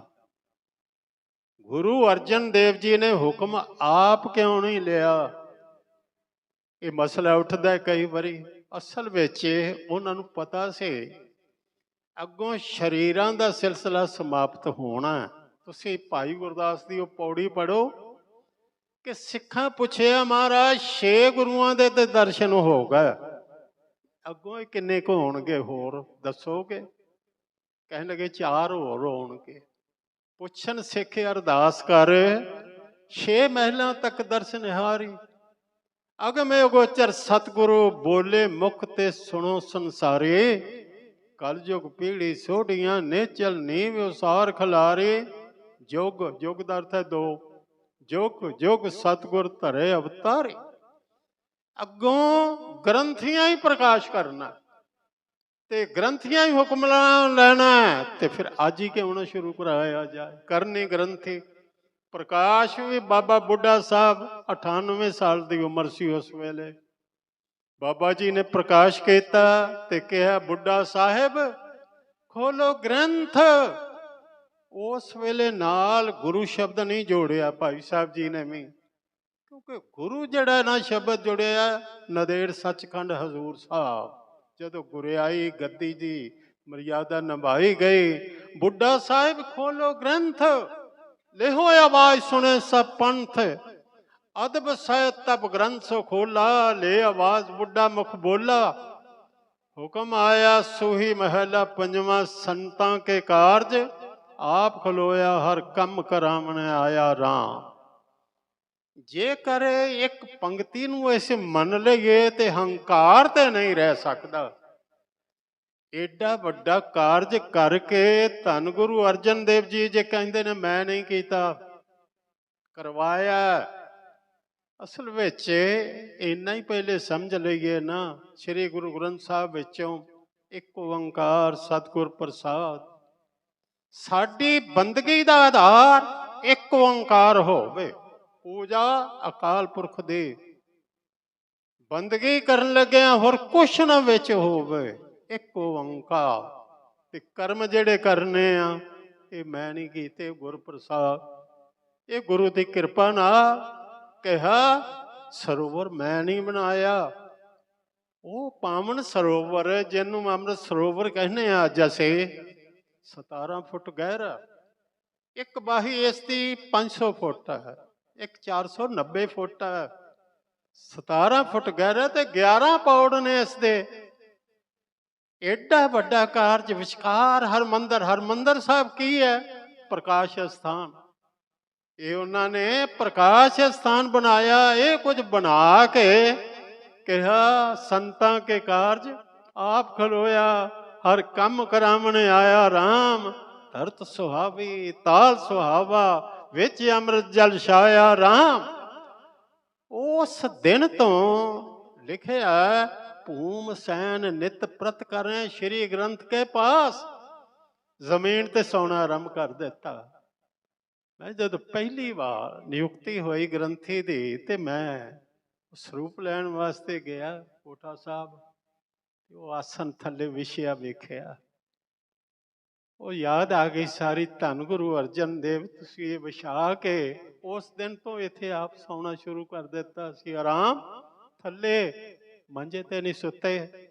ਭੂਮ ਸੈਨ ਨਿਤ ਪ੍ਰਤ ਕਰੇ, ਇੰਨਾ ਸਨਮਾਨ, ਇੰਨਾ ਆਦਰ। ਭੂਮ ਸੈਨ ਨਿਤ ਪ੍ਰਤ ਕਰੇ, ਸ਼੍ਰੀ ਗ੍ਰੰਥ ਕੇ ਪਾਸ। ਗੁਰੂ ਕਰਨਗੇ ਤੇ ਅਸੀਂ ਕਰਾਂਗੇ। ਮੈਨੂੰ ਇੱਕ ਘਟਨਾ ਯਾਦ ਆਈ ਆ, ਗੋਦਾਵਰੀ ਦਾ ਪੁੱਲ ਜਿਹੜਾ ਹੈ ਨਾ, ਸੱਚਖੰਡ ਹਜ਼ੂਰ ਸਾਹਿਬ ਸੰਗਤਾਂ ਬੰਨਿਆ ਸੀ, ਗੌਰਮੈਂਟ ਨਹੀਂ। ਬਾਬਾ ਜੀਵਨ ਸਿੰਘ ਕਾਰ ਸੇਵਾ ਵਾਲੇ ਸੇਵਾ ਕਰਵਾ, ਉਹਨਾਂ ਦੇ ਦਰਸ਼ਨ ਮੈਨੂੰ ਹੋਏ ਨੇ। ਪੁੱਲ ਤਿਆਰ ਹੋ ਗਿਆ ਤੇ ਕੁਝ ਰਾਜਨੀਤਿਕ ਬੰਦਿਆਂ ਦੀ ਜਿਵੇਂ ਆਦਤ ਆ ਗਈ, ਮਹਾਰਾਜ ਕਿਹੜਾ ਮਿਨਿਸਟਰ ਸੱਦੀਏ, ਮੁੱਖ ਮੰਤਰੀ ਸੱਦੀਏ, ਪ੍ਰਧਾਨ ਮੰਤਰੀ। ਕਹਿਣ ਲੱਗੇ ਚੁੱਪ ਕਰੋ, ਮੈਂ ਜਿਹਨੂੰ ਕਹਿਣਾ ਸੀ ਕਹਿ ਦਿੱਤਾ ਤੇ ਆ ਜਾਏਗਾ, ਤੁਸੀਂ ਨਾ ਫਿਕਰ ਕਰੋ, ਆ ਜਾਏਗਾ। ਉਹ ਦਿਨ ਆ ਗਿਆ ਕਿ ਉਦਘਾਟਨ ਹੋਣਾ। ਕਹਿਣ ਲੱਗੇ ਮਹਾਰਾਜ ਕੋਈ ਗੰਨਾਂ ਵਾਲੇ ਨਜ਼ਰ ਤੇ ਨਹੀਂ ਆਉਂਦੇ, ਇੱਕ ਮੰਤਰੀ ਦੇ ਨਾਲ 50 ਤੇ ਉਹ ਹੁੰਦੇ ਨੇ ਘੱਟੋ ਘੱਟ, ਤੇ ਇੱਥੇ ਕੋਈ ਵੀ ਨਹੀਂ। ਕਹਿਣ ਲੱਗੇ ਤੁਸੀਂ ਗੰਨਾਂ ਕੀ ਕਰਨੀਆਂ ਨੇ? ਪਤਾ ਕੀ ਕੀਤਾ? ਸ਼੍ਰੀ ਗੁਰੂ ਗ੍ਰੰਥ ਸਾਹਿਬ ਜੀ ਦਾ ਸਰੂਪ ਲੈ ਕੇ ਨਾ ਸਿਰ ਤੇ ਵਾਹਿਗੁਰੂ ਸਤਨਾਮ ਵਾਹਿਗੁਰੂ ਕਰਦੇ ਗੁਜ਼ਰ ਗਏ। ਕਹਿਣ ਲੱਗੇ ਇਹਦੇ ਨਾਲੋਂ ਵੱਡਾ ਬਾਦਸ਼ਾਹ ਕੋਈ ਨਹੀਂ। ਉਦਘਾਟਨ ਹੋ ਗਿਆ, ਉਦਘਾਟਨ ਹੋ ਗਿਆ। ਇਹਨਾਂ ਸਨਮਾਨ ਉਹ ਤਾਂ ਹੀ ਕਰਨਗੇ, ਅਸੀਂ ਤਾਂ ਹੀ ਕਰਾਂਗੇ ਜੇਕਰ ਗੁਰੂਆਂ ਨੇ ਆਪ ਕੀਤਾ। ਭੂਮ ਸੈਨ ਨਿਤ ਪ੍ਰਤ ਕਰਾਂ, ਸ਼੍ਰੀ ਗ੍ਰੰਥ ਕੇ ਪਾਸ ਗੁਰੂ ਗ੍ਰੰਥ ਭਗਵੰਤ ਸਮ। ਰੱਬ ਵਾਲੋਂ ਨੂੰ ਸਮਝਿਆ, ਗੁਰੂ ਗ੍ਰੰਥ ਭਗਵੰਤ ਸਮ ਜਾਣੇ ਕਰ ਅਰਦਾਸ। ਸ਼ੱਕ ਨਹੀਂ ਰਹਿਣ ਦਿੱਤਾ। ਪੋਥੀ ਪਰਮੇਸ਼ਰ ਕਾ ਥਾਨ, ਇਹ ਤੇ ਰੱਬ ਦੇ ਰਹਿਣ ਦਾ ਥਾਂ ਹੈ। ਵਾਹ ਵਾਹ, ਬਾਣੀ ਨਿਰੰਕਾਰ ਹੈ, ਜਿਸ ਜੇਵੜੇ ਅਵਰ ਨਾ ਕੋਏ। ਬੇਸ਼ੱਕ ਕਹਿ ਦਿਓ, ਜਦੋਂ ਤੁਸੀਂ ਗੁਰਦੁਆਰੇ ਨੂੰ ਆਉਂਦੇ ਹੋ ਨਾ, ਕੋਈ ਪੁੱਛੇ ਕਿੱਧਰ ਚੱਲੇ ਹੋ, ਆਖੋ ਰੱਬ ਨੂੰ ਮਿਲਣ ਵਾਸਤੇ ਚੱਲੇ ਆ। ਹੁਣ ਸਬੂਤ ਚਾਹੀਦਾ, ਕੋਈ ਪ੍ਰਮਾਣ ਚਾਹੀਦਾ, ਉਹ ਵੀ ਮੈਂ ਤੁਹਾਡੇ ਸਾਹਮਣੇ ਰੱਖਦੇ ਹਾਂ। ਹਰਸਿਓ ਜਾਏ ਮਿਲਣਾ, ਮੈਂ ਰੱਬ ਨੂੰ ਮਿਲਣ ਵਾਸਤੇ ਚੱਲਿਆ। ਹਰਸਿਓ ਜਾਏ ਮਿਲਣਾ, ਸਾਧ ਸੰਗ ਰਹਿਣਾ, ਸੋ ਸੁਖ ਅੰਕ ਨਾ ਮਾਵਾ। ਮੇਰੇ ਸਰੀਰ ਵਿੱਚ ਉਹ ਸੁੱਖ ਮਿਉਂਦਾ ਨਹੀਂ ਪਿਆ, ਇੰਨਾ ਸੁੱਖ ਇੱਥੇ ਤੇ ਤੁਸੀਂ ਰੱਬ ਕੋਲ ਆਏ ਹੋ, ਰੱਬ ਨੂੰ ਮਿਲਣ ਵਾਸਤੇ ਆਏ ਹੋ। ਗੁਰੂ ਗ੍ਰੰਥ ਸਾਹਿਬ ਨੂੰ ਮੱਥਾ ਟੇਕਦੇ ਹੋ, ਇਹ ਰੱਬ ਅੱਗੇ ਸਿਰ ਰੱਖ ਰਹੇ ਹੋ। ਇਹ ਪ੍ਰਮਾਤਮਾ ਦੀ ਸਿਫਤ, ਪ੍ਰਮਾਤਮਾ ਦਾ ਰੂਪ ਹੈ, ਰੱਬ ਦੀ ਸਿਫਤ ਹੈ, ਨਿਰੰਕਾਰ ਦੀ ਸਿਫਤ ਹੈ। ਬਾਕੀ ਸਤਿਗੁਰਾਂ ਨੇ ਕਿੰਨਾ ਸਨਮਾਨ ਕੀਤਾ। ਗੁਰੂ ਹਰਿ ਰਾਏ ਸਾਹਿਬ ਮੰਜੇ ਤੇ ਬਿਰਾਜਮਾਨ ਸਨ, ਸੰਗਤਾਂ ਸ਼ਬਦ ਪੜ੍ਹਦੀਆਂ ਆ ਗਈਆਂ। ਛੇਤੀ ਨਾਲ ਉੱਠੇ, ਗੋਡੇ ਤੇ ਚੋਟ ਲੱਗ ਗਈ। ਕਹਿਣ ਲੱਗੇ ਪਾਤਸ਼ਾਹ ਤੁਸੀਂ ਇੰਨੀ ਛੇਤੀ ਕਿਉਂ ਕੀਤੀ? ਕਹਿਣ ਲੱਗੇ ਸਿੱਖੋ ਸੁਣੋ, ਭਾਈ ਜੋ ਸਿੱਖ ਗੁਰਬਾਣੀ ਭੈ ਕਰੈ, ਬਿਨ ਪ੍ਰਯਾਸ ਭਵ ਸਾਗਰ ਤਰੈ। ਬਿਨਾਂ ਕਿਸੇ ਯਤਨ ਦੇ ਭਵ ਸਾਗਰ ਤਰ ਜਾਏਗਾ। ਕਹਿਣ ਲੱਗੇ ਜਿਨ ਭੈ ਅਦਬ ਨ ਬਾਣੀ ਧਾਰਾ, ਜਾਣੋ ਸੋ ਸਿੱਖ ਨਹੀਂ ਹਮਾਰਾ। ਪੁੱਤਰ ਵੀ ਸਾਡਾ ਪੁੱਤਰ ਨਹੀਂ। ਰਾਮ ਰਾਏ, ਜੇ ਤੂੰ ਬਾਣੀ ਦਾ ਸਨਮਾਨ ਨਹੀਂ ਕੀਤਾ, ਨਾ ਤੂੰ ਸਾਡਾ ਸਿੱਖ ਹੈ, ਨਾ ਤੂੰ ਸਾਡਾ ਪੁੱਤਰ ਹੈ। ਸਾਰੇ ਸਤਿਗੁਰਾਂ ਨੇ ਬਾਣੀ ਦਾ ਇੰਨਾ ਸਨਮਾਨ ਕੀਤਾ। ਸਾਹਿਬ ਗੁਰੂ ਗੋਬਿੰਦ ਸਿੰਘ ਸਾਹਿਬ ਜੀ ਨੇ ਫਿਰ ਸੰਪਾਦਨਾ ਨਵੇਂ ਸਿਰਿਓਂ ਕਰਕੇ ਉਹਨਾਂ ਦੇ ਅੰਦਰ ਅਕਾਲ ਪੁਰਖ ਵਸਦਾ। ਜਿਸ ਬੀੜ ਨੂੰ ਅੱਜ ਤੁਸੀਂ ਸ੍ਰੀ ਗੁਰੂ ਗ੍ਰੰਥ ਸਾਹਿਬ ਕਹਿ ਕੇ ਮੱਥਾ ਟੇਕਦੇ ਹੋ, ਤਿੰਨ ਬੀੜਾਂ ਨੇ ਸਿੱਖ ਪੰਥ ਵਿੱਚ। ਇਹ ਸਾਨੂੰ ਗਿਆਨ ਹੋਣਾ ਚਾਹੀਦਾ ਹੈ ਕਿਹੜੀ ਹੈ। ਇੱਕ ਤੇ ਉਹ ਹੈ ਕਰਤਾਰਪੁਰ ਸਾਹਿਬ, ਜੋ ਹੈ ਬੀੜ, ਉਹ ਹੈ ਸੰਗਰਾਂਦ ਵਾਲੇ ਦਿਨ ਪ੍ਰਕਾਸ਼ ਕਰਦੇ ਨੇ। ਉਹਨੂੰ ਕਹਿੰਦੇ ਆ ਕਰਤਾਰਪੁਰ ਵਾਲੀ ਬੀੜ, ਜਿਹੜੀ ਗੁਰੂ ਅਰਜਨ ਦੇਵ ਜੀ ਨੇ ਲਿਖਵਾਈ ਤੇ ਭਾਈ ਗੁਰਦਾਸ ਜੀ ਨੇ ਲਿਖੀ। ਦੂਸਰੀ ਬੀੜ ਹੈ ਜੋ ਉਤਾਰਾ ਕਰਵਾਇਆ ਭਾਈ ਬੰਨੂ ਨੇ, ਪਰ ਉਹਦੇ ਵਿੱਚ 6-7 ਸ਼ਬਦ ਜ਼ਿਆਦਾ ਪਾ ਰਿਹਾ, ਉਹ ਪ੍ਰਵਾਨ ਨਹੀਂ ਕੀਤੇ। ਤੀਸਰੀ ਬੀੜ ਦਮਦਮੀ, ਜਿਸ ਨੂੰ ਕਹਿੰਦੇ ਆ, ਧੰਨ ਗੁਰੂ ਗੋਬਿੰਦ ਸਿੰਘ ਸਾਹਿਬ ਜੀ ਨੇ ਲਿਖਵਾਈ। ਉਸ ਵੇਲੇ ਸ਼ਹੀਦ ਭਾਈ ਮਣੀ ਸਿੰਘ ਜੀ ਨੇ ਲਿਖੀ ਤੇ ਸਤਿਗੁਰਾਂ ਨੇ ਕਿਹਾ ਹੁਕਮ ਲਓ। ਸੰਪੂਰਨਤਾ ਹੋਈ ਤੇ ਹੁਕਮ ਆਇਆ।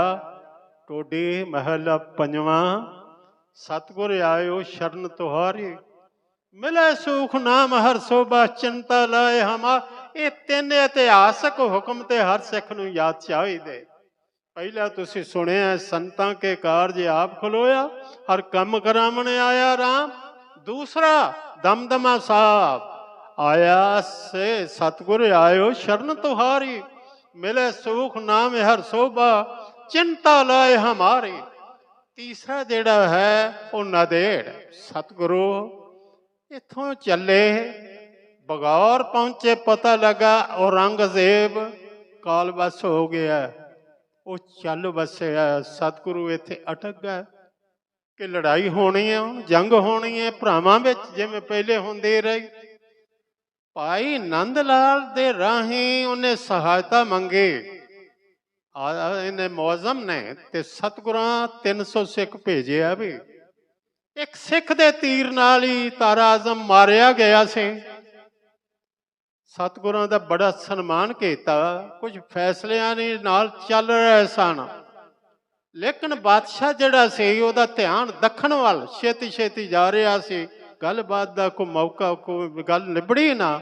ਸਤਿਗੁਰੂ ਨਦੇੜ ਗੋਦਾਵਰੀ ਦੇ ਕਿਨਾਰੇ ਅਟਕ ਗਏ। ਬੰਦਾ ਸਿੰਘ ਨੂੰ ਅੰਮ੍ਰਿਤਪਾਨ ਕਰਵਾ ਕੇ ਸਿੰਘ ਸਜਾਇਆ। ਇਸ ਨੂੰ ਜਦੋਂ ਉਸਨੇ ਕਿਹਾ ਨਾ, ਤੁਸੀਂ ਕੌਣ ਹੋ? ਕਹਿਣ ਲੱਗੇ, ਜਿਸ ਨੂੰ ਤੂੰ ਚੰਗੀ ਤਰ੍ਹਾਂ ਜਾਣਨਾ। ਇੱਥੇ ਮੈਂ ਗੁਰੂ ਕੀਆਂ ਸਾਖੀਆਂ ਦਾ ਇੱਕ ਹਵਾਲਾ ਤੁਹਾਡੇ ਸਾਹਮਣੇ ਰੱਖਦੇ ਹਾਂ। ਸੰਨ 1694 ਵਿੱਚ ਕੰਨ ਖਾਲੇ ਹਰਦੁਆਰ ਇਹ ਮਾਧੋ ਦਾਸ ਵੈਰਾਗੀ ਗੁਰੂ ਗੋਬਿੰਦ ਸਿੰਘ ਸਾਹਿਬ ਨੂੰ ਮਿਲੇ ਆ। ਗੁਰੂ ਕੀਆਂ ਸਾਖੀਆਂ ਵਿੱਚ ਇਸ ਗੱਲ ਦਾ ਜ਼ਿਕਰ ਹੈ ਕਿ 1694 ਵਿੱਚ ਮਾਧੋ ਦਾਸ ਇੱਥੇ ਮਿਲੇ। ਕਹਿੰਦੇ ਨੇ, ਜਿਸ ਨੂੰ ਤੂੰ ਚੰਗੀ ਤਰ੍ਹਾਂ ਜਾਣਨਾ। ਵੇਖਿਆ, ਕਹਿਣ ਲੱਗਾ, ਗੁਰੂ ਗੋਬਿੰਦ ਸਿੰਘ? ਕਹਿਣ ਲੱਗੇ, ਹਾਂ ਮੈਂ ਤੁਹਾਡਾ ਬੰਦਾ। ਕਹਿਣ ਲੱਗੇ, ਬੰਦਾ ਤੇ ਆ ਫਿਰ ਬੰਦਿਆਂ ਵਾਲੇ ਮੈਂ ਤੈਨੂੰ ਕੰਮ ਦੱਸਾਂ। ਇੱਕ ਹਰਨੀ ਮਰਨ ਤੇ ਤੂੰ ਵੈਰਾਗੀ ਹੋ ਕੇ ਬਹਿ ਗਿਆ। ਅਨੇਕਾਂ ਬੱਚੀਆਂ ਦੀ ਪੱਤ ਲੁੱਟੀ ਗਈ। ਥਾਂ ਥਾਂ ਤੇ ਬਦੋਸ਼ੀਆਂ ਦਾ ਖੂਨ ਵਗਿਆ। ਆ ਤੇਰਾ ਡੇਰਾ ਕਿਵੇਂ ਪਵਿੱਤਰ ਰਹਿ ਗਿਆ? ਕਹਿਣ ਲੱਗਾ, ਜੋ ਹੁਕਮ ਕਰੋ। ਇਹਨੂੰ ਅੰਮ੍ਰਿਤਪਾਨ ਕਰਵਾਉਣ ਲਈ ਕਰਾ ਕੇ ਸਤਿਗੁਰੂ ਆਪਣੇ ਡੇਰੇ ਲੈ ਆਏ। ਐਸਾ ਲਿਖਿਆ ਵਿਦਵਾਨਾਂ ਨੇ। ਇੱਕ ਬੜੀ ਕਮਾਲ ਘਟਨਾ ਘਟੀ। ਗਾਤਰੇ ਜਿਹੜਾ ਖੰਡਾ ਸੀ ਨਾ ਸਤਿਗੁਰਾਂ ਦੇ, ਇਹ ਬੰਦਾ ਸਿੰਘ ਨੂੰ ਦੇ ਦਿੱਤਾ। ਤੇ ਬੰਦਾ ਸਿੰਘ ਨੇ ਗਲ ਪਾ ਲਿਆ ਤੇ ਜਿਹੜੇ ਸਿੰਘ ਸਨ ਨਾਲ, ਪੰਜਾਂ ਨੇ ਉਹ ਲਾ ਲਿਆ। ਭਾਈ ਰਤਨ ਸਿੰਘ ਭੰਗੂ ਨੇ ਇਹ ਗੱਲ ਲਿਖੀ ਹੈ ਔਰ ਬੜੀ ਸਮਝਣ ਵਾਲੀ ਹੈ। ਕੋਈ ਪਾਇਆ ਕਿਉਂ ਤੇ ਲਾਇਆ ਕਿਉਂ? ਕਹਿੰਦੇ ਨੇ, ਜਦੋਂ ਲਾ ਲਿਆ ਨਾ ਤੇ ਉਹਨੇ ਸਮਝਿਆ ਮੇਰੀ ਬੜੀ ਬੇਇੱਜ਼ਤੀ ਹੋਈ ਹੈ। ਸਿੱਖਾਂ ਨੇ ਸੋਚਿਆ ਇਹ ਸੀ, ਇਹ ਸਤਿਗੁਰਾਂ ਦੀ ਜਿਹੜੀ ਵਸਤੂ ਹੈ ਸਮੁੱਚੇ ਪੰਥ ਦੀ ਹੈ, ਕਿਸੇ ਇੱਕ ਦੀ ਨਹੀਂ, ਇੱਕ ਵਿਅਕਤੀ ਦੀ ਨਹੀਂ ਹੋ ਸਕਦੀ। ਉਹ ਤੇ ਫਿਰ ਆਖੇਗਾ ਮੈਂ ਗੁਰੂ ਦੇ ਬਰਾਬਰ ਹਾਂ। ਕਿਤੇ ਇਹ ਗੁਰੂ ਬਣ ਕੇ ਨਾ ਬੈਠ ਜਾਏ। ਹੁਣ ਫਰਿਆਦ ਸਤਿਗੁਰ ਪੈ ਕਰੇ। ਸਤਿਗੁਰ ਹਾਸ ਵਿੱਚ ਰਹੀ। ਕਹਿਣ ਲੱਗੇ, ਬੰਦੇ ਗੁਰ ਖੰਡਾ ਦਿਓ। ਬੰਦੇ ਲਿਓ ਨੇ ਗੱਲ ਪਾਏ। ਖਾਲਸਾ ਦੇਖ ਸੋ ਵਿਟਰਿਓ ਲੀਨੋ। ਖੰਡਾ ਲਿਓ ਛੁਡਾਏ, ਉਹਨਾਂ ਖੋਲਿਆ। ਕਹਿਣ ਲੱਗੇ, ਇਹ ਸਮੁੱਚੇ ਪੰਥ ਦੀ ਹੈ। ਇਹ ਤੈਨੂੰ ਤਾਂ ਦਿੱਤੀ ਹੈ ਕਿ ਪਹਿਲਾ ਸਬਕ ਹੈ ਕਿ ਜੋ ਹੈ ਕਿਸੇ ਇੱਕ ਦਾ ਨਹੀਂ। ਇਹ ਮੇਰਾ ਵੀ ਨਹੀਂ, ਇਹ ਸਾਰੇ ਸਮੁੱਚੇ ਪੰਥ ਦਾ ਹੈ। ਜੋ ਮੇਰਾ ਹੈ, ਮੇਰਾ ਕੁਛ ਵੀ ਨਹੀਂ, ਸਮੁੱਚੇ ਪੰਥ ਦਾ। ਇਹ ਯਾਦ ਰੱਖੇ। ਇੱਥੇ ਹੀ ਪਾਣਾ ਵਰਤ ਗਿਆ। ਸਰਹੰਦ ਤੋਂ 2 ਕਾਤਲ ਪਠਾਨ ਭੇਜੇ ਸਨ ਵਜ਼ੀਰ ਖਾਨ ਨੇ, ਕਿਉਂਕਿ ਸਾਰੀ ਰਾਤ ਨਹੀਂ ਸੀ ਸੌਂਦਾ। ਸਾਹਿਬਜ਼ਾਦਿਆਂ ਨੂੰ ਸ਼ਹੀਦ ਤੇ ਘਰ ਬੈਠਾ, ਪਰ ਇਸ ਕਰਤੂਤ ਤੇ ਸ਼ਰਮਿੰਦਾ ਕਿ ਮੈਨੂੰ ਖਾਲਸੇ ਨੇ ਬਖਸ਼ਣਾ ਨਹੀਂ। ਕਹਿੰਦੇ ਨੇ ਪਠਾਨ 2 ਭੇਜੇ। ਕਹਿਰੀ ਵਾਰ ਹੋਇਆ। ਸਤਿਗੁਰੂ ਜੋਤੀ ਜੋਤ ਸਮਾਉਣ ਲੱਗਿਆ ਮੇਰੇ ਪਾਤਸ਼ਾਹ ਨੇ ਸਾਨੂੰ ਸ੍ਰੀ ਗੁਰੂ ਗ੍ਰੰਥ ਸਾਹਿਬ ਦੇ ਲੜ ਲਾਇਆ। ਅੱਜ ਉਸ ਦਿਨ ਨੂੰ ਤੁਸੀਂ ਇਹ ਜਿਹੜਾ ਸਮਰਪਿਤ ਗੁਰਗੱਦੀ ਪੁਰਬ ਜਿਹੜਾ ਹੈ ਉਹ ਮਨਾ ਰਹੇ ਹੋ। ਸਤਿਗੁਰਾਂ ਨੇ ਭਾਈ ਦਇਆ ਸਿੰਘ ਨੂੰ ਕਿਹਾ, ਦਇਆ ਸਿੰਘ ਗ੍ਰੰਥ ਲੈ ਆਓ। ਭਾਈ ਦਇਆ ਸਿੰਘ ਜੀ ਸ੍ਰੀ ਗੁਰੂ ਗ੍ਰੰਥ ਸਾਹਿਬ ਜੀ ਦਾ ਅਸਵਾਰਾ ਲਿਆਏ। ਪ੍ਰਕਾਸ਼ ਹੋਇਆ। ਕਹਿਣ ਲੱਗੇ, ਹੁਕਮ ਲਓ। ਹੁਕਮ ਜਿਹੜਾ ਸੀ 2 ਪਹਿਲੇ ਤੁਸੀਂ ਸੁਣ ਲਏ। ਤੀਸਰਾ ਜਿਹੜਾ ਉੱਥੇ ਆਇਆ ਉਹ ਲਿਖਿਆ, ਖੁੱਲਿਆ ਕਰਮ ਮਾਰੂ ਮਹਿਲਾ 5ਵਾਂ। ਖੁੱਲਿਆ ਕਰਮ, ਭਾਗ ਖੁੱਲ ਗਏ। ਕਰਮ ਖੁੱਲ ਗਏ, ਭਾਗ ਜਾਗ ਗਏ। ਖੁੱਲਿਆ ਕਰਮ, ਕਿਉਂਕਿ ਜਿਸ ਕਾਰਜ ਲਈ ਆਏ ਸਨ ਕਿ ਖਾਲਸਾ ਇਹਨਾਂ ਬਰਕਤਾਂ ਵਾਲਾ ਹੋ ਜਾਏ, ਸ਼ਬਦ ਗੁਰੂ ਨੂੰ ਸਮਝਣ ਜੋਗਾ ਹੋ ਜਾਏ ਤੇ ਸ੍ਰੀ ਗੁਰੂ ਗ੍ਰੰਥ ਸਾਹਿਬ ਜੀ ਨੂੰ ਉਹਨਾਂ ਦੀ ਅਮਾਨਤ ਸੌਂਪੀ ਜਾਏ। ਕਹਿੰਦੇ ਨੇ ਭਾਈ ਦਇਆ ਸਿੰਘ ਨੂੰ ਕਿਹਾ, ਗ੍ਰੰਥ ਸਾਹਿਬ ਲੈ ਆਓ। ਹੁਕਮ ਲਿਆ, ਖੁੱਲਿਆ ਕਰਮ। ਕਿਰਪਾ ਭਾਈ ਠਾਕੁਰ ਕੀਰਤਨ ਹਰ ਹਰ ਗਾਈ। ਸ਼ਰਮ ਥਾਕਾ, ਥਕੇਵਾਂ ਹੀ ਥੱਕ ਗਿਆ, ਕਿਉਂਕਿ ਸਫ਼ਰ ਮੁੱਕ ਗਿਆ। ਜਿੱਥੇ ਪਹੁੰਚਣਾ ਸੀ ਪਹੁੰਚ ਗਏ। ਤਿੰਨ ਗੱਲਾਂ ਜਿੱਥੇ ਇਕੱਠੀਆਂ ਹੋ ਜਾਣ ਨਾ, ਸਰੀਰ ਨਹੀਂ ਰਹਿ ਸਕਦਾ। ਉਹ ਕਿਹੜੀਆਂ ਕਿਹੜੀਆਂ ਨੇ? ਇੱਕ ਤੇ ਜਿਸ ਥਾਂ ਤੇ ਜਾਣਾ ਉਹ ਥਾਂ ਆ ਜਾਏ, ਜਿਸ ਟਾਈਮ ਤੇ ਜਾਣਾ ਉਹ ਸਮਾਂ ਵੀ ਆ ਜਾਏ, ਤੇ ਤੀਜਾ ਜਿਸ ਬਹਾਨੇ ਨਾਲ ਜਾਣਾ ਉਹ ਬਹਾਨਾ ਵੀ ਆ ਜਾਏ। ਬਹਾਨਾ ਵੀ ਆ ਗਿਆ, ਥਾਂ ਵੀ ਉਹ ਆ ਗਿਆ, ਟਾਈਮ ਵੀ ਉਹ ਆ ਗਿਆ। ਪਾਤਸ਼ਾਹ ਨੇ ਜਿਵੇਂ ਪਹਿਲੇ ਸਮੱਗਰੀ ਲੈਂਦੇ ਸਨ, ਰੱਖੀ ਸ੍ਰੀ ਗੁਰੂ ਗ੍ਰੰਥ ਸਾਹਿਬ ਦੇ ਅੱਗੇ ਤੇ ਕਿਹਾ, ਸ਼ਬਦ ਗੁਰੂ ਤੁਸੀਂ ਤੇ ਧੁਰ ਤੋਂ ਹੀ ਗੁਰੂ ਹੋ। ਗੁਰੂ ਨਾਨਕ ਦੇਵ ਜੀ ਨੇ ਕਿਹਾ ਸੀ ਨਾ, ਸ਼ਬਦ ਗੁਰੂ ਸੁਰਤ ਧੁਨ ਚੇਲਾ। ਇੱਥੇ ਥੋੜਾ ਜਿਹਾ ਤੁਹਾਡਾ ਮਨ ਪਿੱਛੇ ਲੈ ਜਾਵਾਂ। ਸਿੱਧਾ ਨੇ ਕਿਹਾ ਸਿੱਧ ਗੋਸ਼ਟ ਪੜੋ, ਉਸ ਦੇ ਵਿੱਚ ਜ਼ਿਕਰ ਹੈ ਕਿ ਤੁਸੀਂ ਵਾਰ-ਵਾਰ ਸ਼ਬਦ ਦੀ ਗੱਲ ਕਰਦੇ ਹੋ, ਇਹ ਸ਼ਬਦ ਹੈ ਕਿੱਥੇ, ਵਸਦਾ ਕਿੱਥੇ ਆ? ਪਾਤਸ਼ਾਹ ਕਹਿਣ ਲੱਗੇ ਮੇਰੇ ਹਿਰਦੇ 'ਚ ਵਸਦਾ। ਕਹਿਣ ਲੱਗੇ ਇੱਕ ਦਿਨ ਤੁਹਾਡਾ ਸਰੀਰ ਹੀ ਨਹੀਂ ਸੀ, ਤੁਹਾਡਾ ਹਿਰਦਾ ਨਹੀਂ ਸੀ। ਜੇ ਸਰੀਰ ਨਹੀਂ ਤੇ ਹਿਰਦਾ ਨਹੀਂ, ਉੱਥੇ ਉਸ ਵੇਲੇ ਸ਼ਬਦ ਕਿੱਥੇ ਵਸਦਾ ਸੀ? ਜਾਏ ਹਿਰਦਾ ਦੇ ਨਾ ਹੋਤੀ ਤਉ ਮਨ ਕੰਠੇ ਰਹਿਤਾ, ਨਾਭ ਕਮਲੇ ਅਸਥੰਭ ਨਾ ਹੋ ਤੋ। ਨਾਭੀ ਦਾ ਕਮਲੇ ਮਣੀਪੁਰ ਜਿਹਨੂੰ ਕਹਿੰਦੇ ਆ 6 ਚੱਕਰਾਂ 'ਚ ਇਹ ਹੀ ਨਹੀਂ ਸੀ ਤਾਂ ਪਵਨ ਕਮਨ ਕਰ ਸਹਿਤਾ। ਰੂਪ ਨਾ ਹੋ ਤੋ ਰੇਖ ਨਾ ਕਾਈ, ਗਤ ਕੀਮਤ ਨਹੀਂ ਪਾਈ, ਰਕਤ ਬੰਦ ਕੀ ਮੜੀ ਨਾ ਹੋਤੀ ਤਾਂ ਸ਼ਬਦ ਕਹਾਂ ਲਿਵਲਾਏ। ਦੱਸੋ ਸਤਿਗੁਰੂ ਕਹਿੰਦੇ ਨੇ, ਨਾਥ ਜੀ ਸੁਣੋ, ਹਿਰਦਾ ਦੇ ਨਾ ਹੋਤੀ ਅਵਦੋ ਤਉ ਮਨ ਸੁਨ ਰਹੇ ਬੈਰਾਗੇ, ਨਾਭ ਕਮਲ ਅਸਥੰਭ ਨਾ ਹੋਤੋ ਤੋ ਨਿਜ ਕਰ ਬਸਤੋ ਪਾਉਣੇ ਨਰਾਗੇ। ਕਹਿਣ ਲੱਗੇ ਸ਼ਬਦ ਉਸ ਵੇਲੇ ਪ੍ਰਮਾਤਮਾ ਵਿੱਚ ਵਸਦਾ ਸੀ। ਬਾਈਬਲ ਦਾ ਲੱਥਾ ਮੈਂ ਇੱਕ ਪੜ੍ਹਿਆ, ਉਹਨਾਂ ਵੀ ਕਿਹਾ आद में कलाम था। कलाम की है शब्द, आद में कलाम था, कलाम खुदा के साथ था, बल्कि कलाम ही खुदा था। शब्द दे सता नूं ते सारे मनदे ने। शब्दे उत्पत परलो शब्दे होवे, शब्दे ही फिर उपत होवे। शब्द को शक्ति है जो अनर्वचनी है। सतगुरां ने साडे ते बड़ी किरपा कीती। उन्होंने कहा सिखां नूं कोई सथूल भी चाहिदा, शब्द दे दर्शन कर सकन, उन्होंने लिख दिता कोई दर्शन कर सको, और आवाज दे दी ताकि शब्द सुन सको। बोलोगे तो शब्द सुन लवोगे। और एक वचन होर, गल तो बड़ी गहरी है पर मैनूं उम्मीद है जिवें टिक के बैठे हो सारे सज्जन संगत गुरु की, ये बहुमुल बख्शिश है सतगुरु दी इन्हां ते। उस गल नूं सारे समझांगे कि सतगुरां ने रामकली राग विच एक अष्टपदी विच बड़ा सुंदर फरमाया, चौदिस हुक्म वरतै प्रभ तेरा, चौदिस नाम पतालंग, सब में शब्द रविया है साचा, कर्म मिले बयालंग। उसे नूं ही शब्द कहा, उसे नूं ही नाम कहा, उसे नूं ही हुक्म कहा। जिहड़ा कहा नाम के तारे सगले जंत, नाम के तारे खंड ब्रह्मंड, उही हुक्म है, उही शब्द।